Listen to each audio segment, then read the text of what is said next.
Et voilà les amis, juste après le premier passage sur scène, on a pas mal d'athlètes, dont moi. On nous a fait monter avec pièce d'identité, contrôle de la FLD antidopage. Donc effectivement, c'est pas du bidon. Les fédérations naturelles qui font du contrôle antidopage. Et puis bon, on attend. Hein. Le souci, c'est qu'on vient de pomper sur scène. Et il faut attendre un moment, on ne sait pas, parce qu'on a quand même pas mal de personnes qui attendent devant la porte. Et on passe peut-être, ça va prendre 1 heure, 1 heure et demie, 2 heures.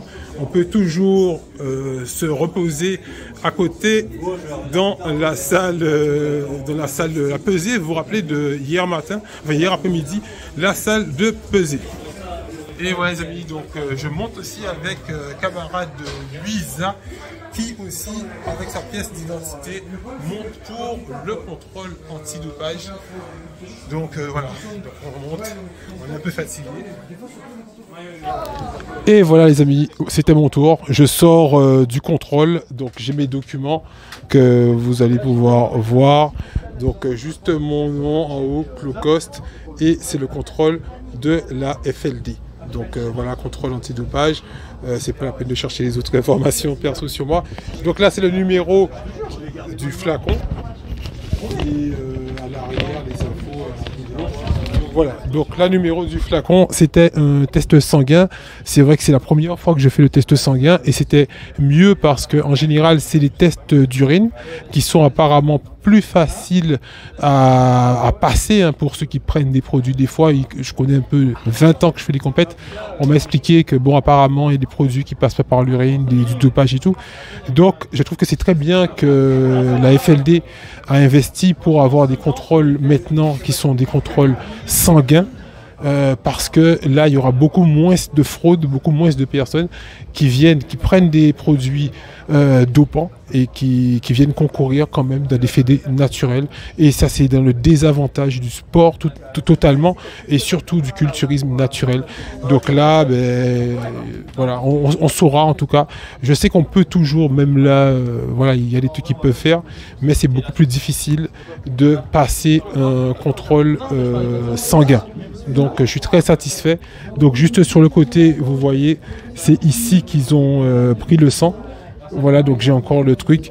Et voilà, et satisfait aussi du travail parce que vous voyez, la shape, donc je suis arrivé à une très bonne définition musculaire un peu générale partout. Alors on est avec Michel qu'on se voit régulièrement dans les compétitions et qui vient de passer sur scène aujourd'hui, ce matin, et attend, regardez la condition physique à travers les mollets, et elle attend effectivement le contrôle. Alors Michel, est-ce que déjà c'est la première fois que tu es demandé au contrôle? Non, c'est la deuxième fois. Alors comment ça se passe? Ça dépend. Quelquefois c'est sur des tests d'urine et aujourd'hui c'est sanguin. Aujourd'hui c'est sanguin, ce qui veut dire que nous qui n'avons pas bu, enfin on boit un petit peu mais très peu les 24 dernières heures, des fois on a du mal à uriner et aujourd'hui c'est sanguin, ce qui veut dire que le test est beaucoup plus poussé. Oui, un test plus poussé, quoi qu'on ne peut pas dire que le test d'urine ne soit pas sérieux, mais c'est différent, ça, pour moi ça va être une première. Donc du coup on te sent vraiment rassuré, on sent qu'effectivement tu n'as aucun stress parce que tu sais que... Non, je n'ai absolument aucun stress, je suis une athlète naturelle et je pense que justement ces tests devraient être obligatoires à chaque compétition. Alors pour terminer, est-ce que je peux te demander d'ouvrir le peignoir un peu pour montrer ta shape du jour à ce championnat de France? Vas-y Boto.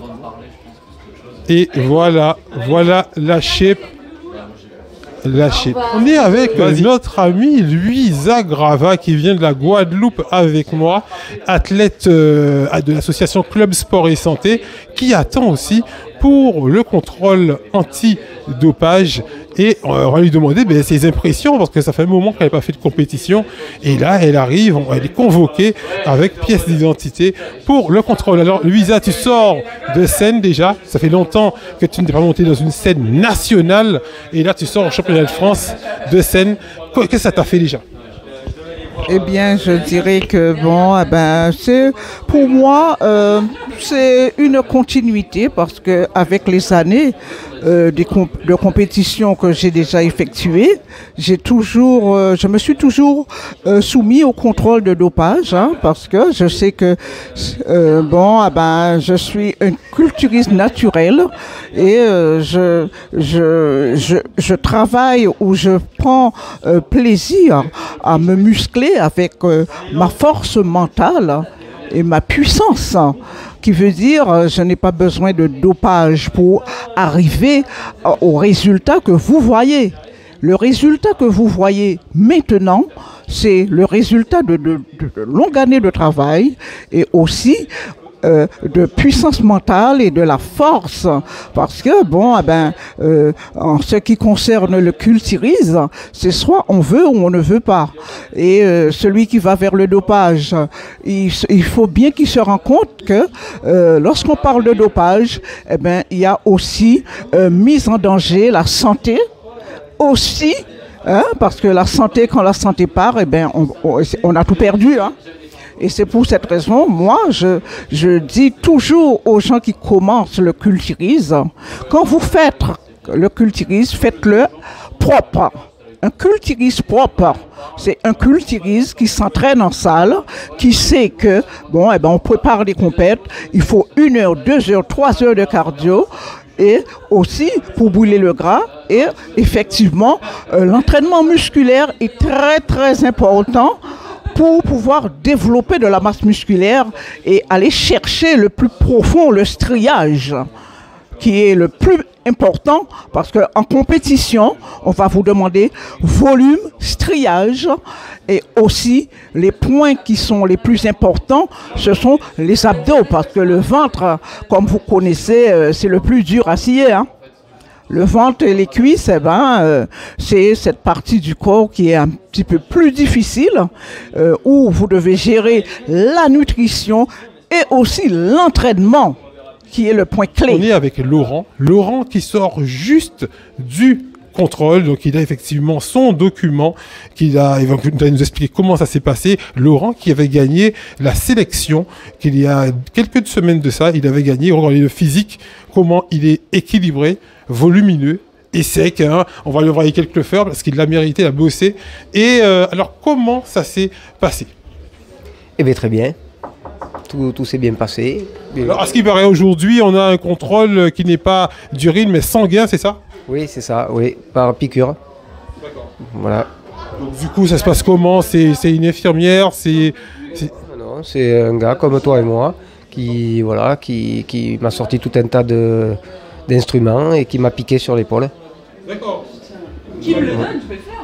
Est-ce que c'est la première fois que tu participes à un contrôle antidopage? Non. Tu as déjà validé ton côté naturel longtemps? Oh oui, plusieurs fois.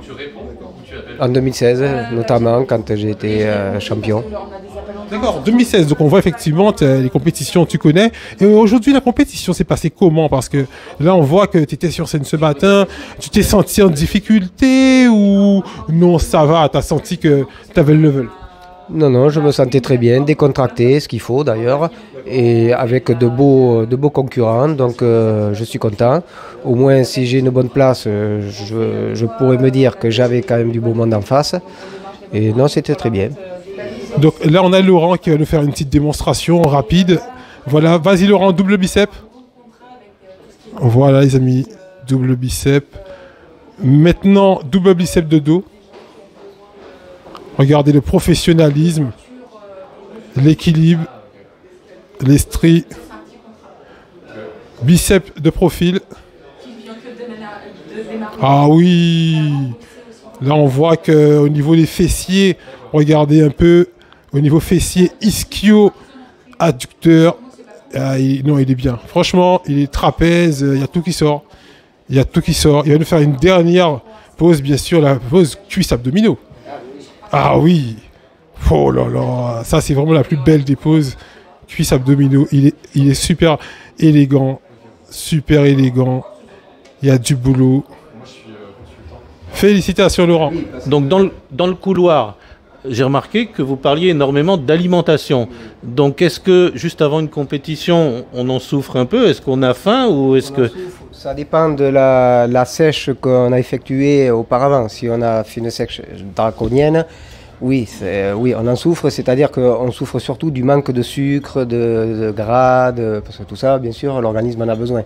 Et on mange on mange, mais on mange pas sucré, on mange rien de gras, on mange que des trucs qui forcément ne tiennent pas vraiment sur l'estomac, quoi. Donc c'est pour ça que là, c'est le sucre qui commence à vraiment manquer. Et une fois que la compétition se termine, est-ce que vous vous rattrapez? Pas doucement, sans se gaver comme une oie, mais oui, on se remet à manger des trucs consistants qui vont nous faire du bien, des trucs du sucre, des graisses, tout ce qui peut nous tenir et nous faire du bien. Vous, par exemple, est-ce que vous êtes d'un naturel gourmand? Est-ce qu'il y a des gros sacrifices, des trucs que vous adorez manger et que vous ne pouvez vraiment pas manger? Non, à l'origine, je ne suis pas un gros mangeur, mais voilà, comme tout le monde, je mange de tout, je me fais plaisir. Mais sans manger en grosse quantité, je ne suis pas un gros mangeur. Donc les discussions là entre vous qui tournent autour de l'alimentation, c'est tout le temps? Ça tourne à l'obsession? À un moment donné, oui. À un moment donné, ça tourne à l'obsession. Oui. Surtout quand on sait qu'on s'approche on va bientôt pouvoir manger. Une fois la compétition finie, on va manger. Donc là, on le sait. Et là, ça presse. Il y a une concurrente qui me disait que le plat typique, c'était poulet haricots verts. Légumes verts, brocolis, haricots verts, courgettes, tout ce qui est légumes à volonté. Viande blanche, beaucoup de viande blanche. Moi, je mange beaucoup de fromage blanc. Je mange beaucoup de pois chiches, protéines végétales, lentilles. Voilà, c'est que ce genre de choses, quoi. Ça, c'est les 4 premiers jours, c'est ça? Oui, avec un peu de lipides, voilà. Avec des lipides, des fruits secs. Moi, je mange pas mal en sèche, je mange pas mal de fruits secs. Des amandes, des noix de cajou. Toutes ces choses, tous les bons lipides, quoi. D'accord. Très bien. Merci beaucoup.